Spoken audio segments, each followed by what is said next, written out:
Kushwaha vote का सवाल है, 100% कुशवाहा आज के डेट में भारतीय जनता पार्टी के साथ है और उनके लीडर भी हैं और एक एक वोटर भी भारतीय जनता पार्टी के साथ में है।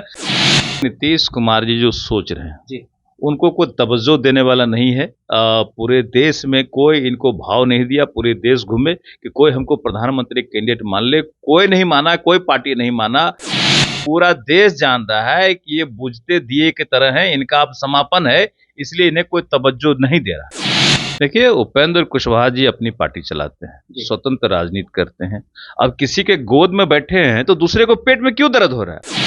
नमस्कार, मैं साकेत कुमार, आप बिहार इन शॉर्ट्स देख रहे। जदयू की तरफ से लगातार ये कहा जाता है कि उपेंद्र कुशवाहा भाजपा की गोद में जाके बैठे। जिस तरीके से लगातार उपेंद्र कुशवाहा बिहार भर में अभी विरासत बचाओ नमन यात्रा कर रहे थे, इस पे लगातार जदयू कहते आई है कि भाजपा के गोद में बैठिए, उसी के इशारे पे काम कर रहे हैं। आज हमारे साथ बातचीत करने के लिए बीजेपी कोटे से विधायक नीरज सिंह बबलू है। क्या लगता है कि उपेंद्र कुशवाहा जो है वो भाजपा के गोद में बैठे हुए आखिर?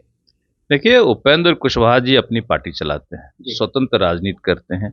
अब किसी के गोद में बैठे हैं तो दूसरे को पेट में क्यों दर्द हो रहा है? अगर भाजपा के गोद में बैठे हैं तो जेडीयू को क्यों पेट में दर्द हो रहा है? क्या जेडीयू के गोद में जाके बैठ जाएं?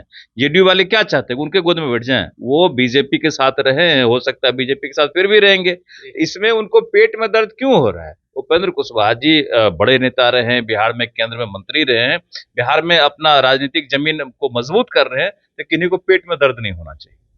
जदयू प्रदेश अध्यक्ष का कहना है उमेश कुशवाहा का कि जिस तरीके से उपेंद्र कुशवाहा बीजेपी के इशारों पे काम कर रहे हैं, अभी सम्राट चौधरी को बनाया गया है, तो उनका कहना है कि जिस तरीके से भाजपा प्रयास में लगी हुई है कि तोड़ने के लिए कुशवाहा वोट का या फिर लव कुश वोट का समीकरण का, तो इस तरीके से कुछ भी टूटने वाला नहीं है। देखिए, हम लोग कुछ तोड़ने वाले नहीं हैं। भाजपा कुछ तोड़ने का प्रयास नहीं करती, भाजपा कुछ न कुछ जोड़ने का प्रयास करती है। और जहां तक कुशवाहा वोट का सवाल है, 100% कुशवाहा आज के डेट में भारतीय जनता पार्टी के साथ है और उनके लीडर भी हैं और एक एक वोटर भी भारतीय जनता पार्टी के साथ में है। और इसलिए है कि भारतीय जनता पार्टी देश में और राज्य में भी जब थी सरकार में तो विकास का काम करती थी, सबों का सम्मान का काम करती थी।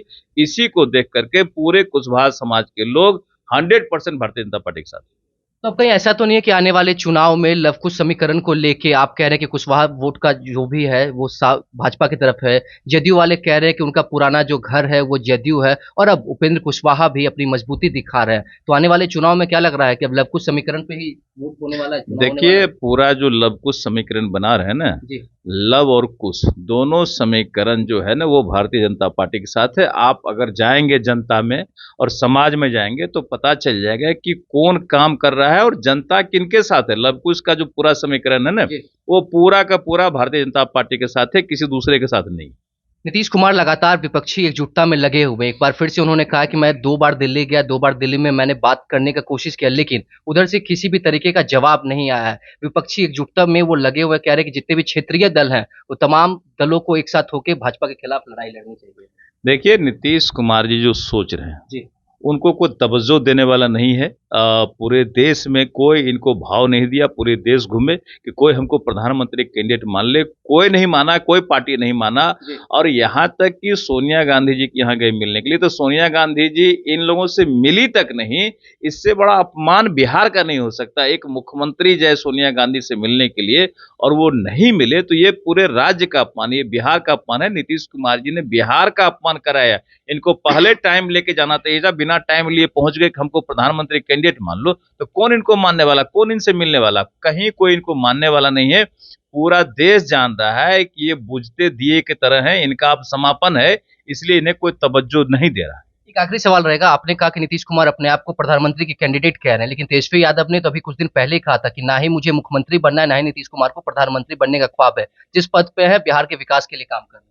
यही तो दर्द छलक रहा है। अगर नहीं बनना है तो बोल क्यों रहे हैं, क्यों माला जप रहे हैं कि हमको प्रधानमंत्री नहीं बनना है, इनको हमको मुख्यमंत्री नहीं बनना? दोनों उसी सीट के लिए बेचैन है जिसकी चर्चा करते हैं। नीतीश कुमार जी प्रधानमंत्री बनने के लिए बेचैन है, तेजस्वी मुख्यमंत्री बनने के लिए बेचैन है और दोनों कह रहे हैं हम ऐसा नहीं। अरे जब ऐसा नहीं है तो जब क्यों रहे हो, क्यों बोल रहे हो, क्यों चर्चा कर रहे हो? कौन पूछ रहा है? कोई आपको कहने जा रहा है कि प्रधानमंत्री बन जाइए, आप मुख्यमंत्री बन जाइए? दोनों बेचैन है, जो होने वाला नहीं है। पूरा राज्य देख रही है, ये दोनों बिहार को पूरी तरह डुबाने में लगे हुए हैं, तो आने वाले दिन में जनता दोनों को सबक सिखाएगी। देखिए, हमारे साथ बातचीत करने के लिए नीरज सिंह बबलू, तो इनका साफ तौर पे कहना है कि नीतीश कुमार अब बुझते दिए की तरह हो चुके हैं बिहार में। अब इनको कोई तवज्जो नहीं दे रहा है। साथ ही साथ जिस तरीके से ये दिल्ली गए थे, तो इन्होंने सोनिया गांधी से मुलाकात करने की कोशिश की थी, लेकिन वहां पे सोनिया गांधी ने मुलाकात नहीं की। और तेजस्वी यादव ने जो बयान दिया था कि मुझे ना मुख्यमंत्री बनने का शौक है, ना ही नीतीश कुमार को प्रधानमंत्री बनने पे, इस पे भी नीरज सिंह बबलू का कहना है कि उनका दर्द साफ तौर पे झलक रहा है और बिहार की जनता उन्हें जवाब देगी। इस तरह की तमाम खबरों के साथ हमारे साथ बने रहें। तब तक के लिए धन्यवाद।